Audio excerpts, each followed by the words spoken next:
اللهم صل على محمد وآل محمد. Je dis ce jour-là, c'est un jour important pour nous, les partisans de Ahl al-Bayt. Nous qui suivons la famille du prophète Mohammed sallallahu alayhi wa sallam. C'est-à-dire que ce jour-là, c'est le 40e jour de l'imam Hussein. L'imam Hussein, c'est qui? C'est le peuple. Il a été massacré à Karbala avec ses frères, ses enfants et ses talibés. Et je peux dire qu'au moins il y a eu plus de 70 personnes qui ont été massacrées ce jour-là. Pratiquement, c'était la famille du prophète. Et ses femmes, les sœurs, les enfants, tous ont été captivés. Ils les ont amenés au palais de Yazid. Et quand ils les ont amenés au palais de Yazid, Yazid était très content. Il a même décrété ce jour-là, c'est-à-dire le 10e jour du mois de Muharram, comme un jour de fête.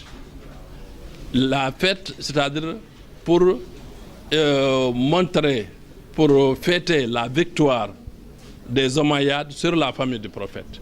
Et c'est ce jour-là, cet événement-là de ce jour, que nous, beaucoup de nos frères et sœurs, fêtent ici dans nos pays, comme Tamkharit, Tadjabon, etc. Maintenant, quand l'imam Hussein a été tué, les soldats de Yazid et de Ibn Ziyad ont coupé les têtes de tout le monde. Ils ont ramené les têtes au palais de Yazid. Ça, c'était la pratique à l'époque. Quand il y a une guerre, les gagnants, ils coupent les têtes des autres, ils les ramènent. Donc, ils ont ramené les têtes de la famille, les enfants du prophète, au palais de Yazid. Et quand maintenant les gens ont utilisé les têtes, exposé les têtes, ils ont fait leur fête, ils ont terminé, ils ont remis les têtes au fils de l'imam Hussein et à sa sœur. Donc, eux, ils ont ramené les têtes au lieu du massacre à Karbala pour mettre chaque tête avec le corps, c'est-à-dire pour compléter les corps qui étaient enterrés sans tête. Donc, si on lit l'histoire, on comprend que l'imam Hussein a donné son sang, sa tête, pour sauver l'islam. Alors, moi, je demande à tous mes frères, mes sœurs, ma communauté, à chaque fois, le jour de Arbaïn, nous aussi, nous donnons du sang pour sauver des vies. Voilà. Maintenant, il y a des gens qui parlent de la flagellation, les gens qui se frappent et qui se blessent. Et moi, je dis que ça ne rentre pas dans les enseignements de notre prophète, dans les enseignements authentiques de l'islam. Comme j'ai l'habitude de dire, l'islam originel. Ça ne rentre pas dans ce cadre. C'est des sentiments, c'est des ressentis. Chaque personne a sa façon d'exprimer le mal qu'il ressent en lui. Donc, je pense qu'on n'est pas là pour juger ces gens-là. Parce qu'on connaît beaucoup de communautés qui font des choses similaires. On n'a pas jugé ces communautés-là. Pourquoi on va juger les partisans de Ahl al-Bayt?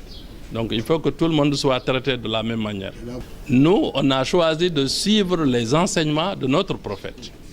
Et puis, je vous dis une chose qui est importante, c'est qu'aujourd'hui, il y a plusieurs façons de prier. Il y a plusieurs façons de faire les ablutions. Il y a plusieurs écoles de l'islam. Est-ce que vous pensez que le prophète a pratiqué comme ça l'islam? De plusieurs manières. Est-ce qu'il a fait les ablutions de plusieurs manières? Est-ce qu'il a fait la prière de différentes manières? Je pense que non. Maintenant, forcément, il y a un qui a raison, qui suit exactement le prophète, et il y en a qui n'ont pas du tout raison. Maintenant, pourquoi on refuse, on a peur, ou bien on ne veut pas étudier ces choses-là, aller en profondeur et analyser ça? Pourquoi on refuse ça? C'est une science, c'est une connaissance. Et puis nous, j'ai l'habitude de dire toujours, chacun de nous, le premier prophète que Dieu a envoyé chez lui, c'est son intelligence. Donc on doit quand même, Dieu même quand il parle dans le Coran, chaque page dans le Coran, chaque page ou deux, tu trouves, il dit, pour ceux qui sont intelligibles, pour ceux qui comprennent, pour ceux qui réfléchissent. Alors pourquoi on nous empêche de réfléchir? C'est dommage parce que moi, j'aurais aimé voir toutes les personnes qui ont des partisans ou des gens qui les écoutent. J'aurais aimé qu'eux aussi, ils fassent des initiatives comme ça, qu'ils donnent du sang. Parce que nos frères dans les hôpitaux en ont besoin, ils sont en souffrance. Donc, venir en aide à nos frères et nos sœurs dans les hôpitaux, c'est une obligation de croyants. Donc, moi, tout ce que je peux faire, c'est de dire ce que je souhaite et ce que j'aimerais voir se réaliser dans notre pays. Mais je n'ai pas la possibilité de donner des ordres ou de dire à quelqu'un de faire ça. Moi, par exemple, vous voyez très bien que c'est vrai, on est à Dakar. On est en train de donner du sang. Mais on sait très bien que dans des endroits comme Touba, aujourd'hui, ils ont besoin du sang. Et je pense que ça, c'est valable dans tout le pays. Donc l'idéal serait qu'à chaque événement important, même qu'on puisse programmer aussi un don de sang. Normalement, nos hôpitaux ne devraient pas manquer de sang, oui, au Sénégal.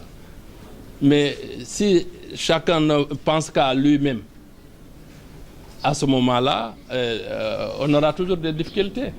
Et tout ce qui amène ça, vous savez, on parle tout le temps de sous-développement. Mais moi, je dis le sous-développement chez nous est mental et multidimensionnel. Parce que tout ce qui amène ça, c'est un problème d'éducation. Donc, je pense que ce serait bien que tout le monde soit sensibilisé dans des situations comme ça et pour faire des actes comme ce que nous venons de faire aujourd'hui. Merci beaucoup, merci beaucoup. Et je prie pour vous tous, Inch'Allah, que Dieu vous garde, que Dieu vous donne une bonne santé, longue vie. Et Allahumma salli ala Muhammad wa ali Muhammad. Allahumma salli ala